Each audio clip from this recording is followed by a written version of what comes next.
wá tó sí ẹ Bridget tán bá ti ń sọ wípé gbogbo èèyàn o wọ́n ń bú èèyàn o ṣó tó sí wọ tó dàbí àpò àlùbọ́sà. ẹ̀yin tèmi Lizzy Anjorin ò ti tún mẹ́nu kúrò lórí ọ̀rọ̀ Ìyábọ̀ Òjó ọ̀rọ̀ orí Bridget ló tún sọ báyìí ẹ fi ara balẹ̀ kí ẹ wo fídíò yìí láti bẹ̀rẹ̀ títí dé ìparí. Ó sọ nínú ọ̀rọ̀ rẹ̀ ó ní tí gbogbo èèyàn bá tiẹ̀ ń búyàn ṣe bí Bridget ni ó ní ohun tó dàbí àpò ẹ̀wà. Arábìnrin yìí ó ti wọ̀rọ̀ lọ́wọ́ Lizzy Anjorin báyìí ẹ jẹ́ ká wo fídíò náà. tí wọ́n fi tẹ́lẹ̀ nínú tírọ́ọ̀kì dé my 12 wọ́n wá dé my 12 tán òjò bẹ̀rẹ̀ sí ní rọ̀.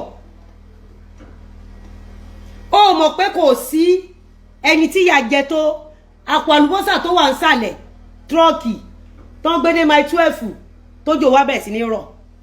lálákọ̀ọ́kọ́ tán wá bẹ̀rẹ̀ sí ní já tókè tílẹ̀ bá fi máa kún èyí tó wà lọ́wọ́ sàlẹ̀ wọ́n máa padà kìdí ẹ̀bọ pẹ̀tẹ̀pẹ̀tẹ̀ ni. ṣó tọ́ sí ẹ Bridget? ṣó tọ́ sí ẹ? because mo kàn máa ń wò ó pé ẹ̀yin olórí burúkú ọmọ tẹ́ ẹ ti fojú sunkún àwọn ọmọ yín tí Ìyábọ̀ Òjó ń kó kiri káàtẹ̀ sọ pé ayé Ìyábọ̀ Òjó ti bàjẹ́ èwo ni titi yín? ó wá jí láàárọ̀ kùtùkùtù ó wá ń wò bí ẹbọ tí àwọn ìyá mi ò gbà ó wá tutù rọgọdọ bí orí ẹran tán gbé lọ sínú pàkátà lọ sórí ta mẹ́ta. ẹbọ tó yẹ káwọn àjẹ́ gbà láago 2 òru tójò ti bẹ̀rẹ̀ sí ní rọ̀ láago 10 alẹ́.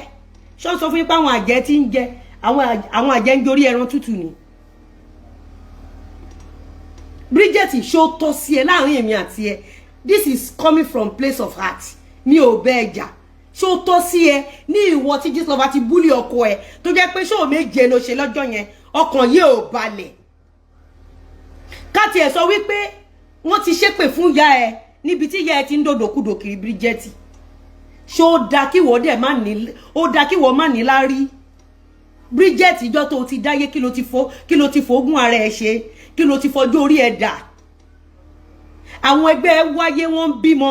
Bridget tó máa ní àwọn abiyamọ ìwọ tó bímọ farm robber ìwọ náà máa jáde pé o bímọ ó lè mọ bó ṣe ń rí lára torí owó ọ̀fẹ́ níwọ náà fi owó ọ̀fẹ́ àti owó ẹkún ẹlẹ́kún owó ẹ̀jẹ̀ ẹlẹ́jẹ̀ tọkọ ẹ̀ ń ṣe farm robber kiri owó ẹ̀ níwọ náà ná tó fi dìdàkudà sígboro.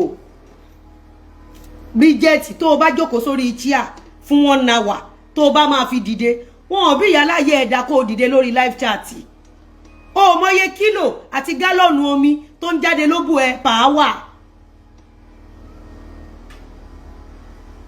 tó bá sọ wípé òkúta ń sun tó bá sọ pé ilẹ̀ ń sun ó sun jóbìnrin orísun ẹ̀jẹ̀ lọ. Bridget Adébáyọ̀ ó ń jáfikán kò ń ṣe pé ó ń jáfikán nìkan ní òórùn gbò.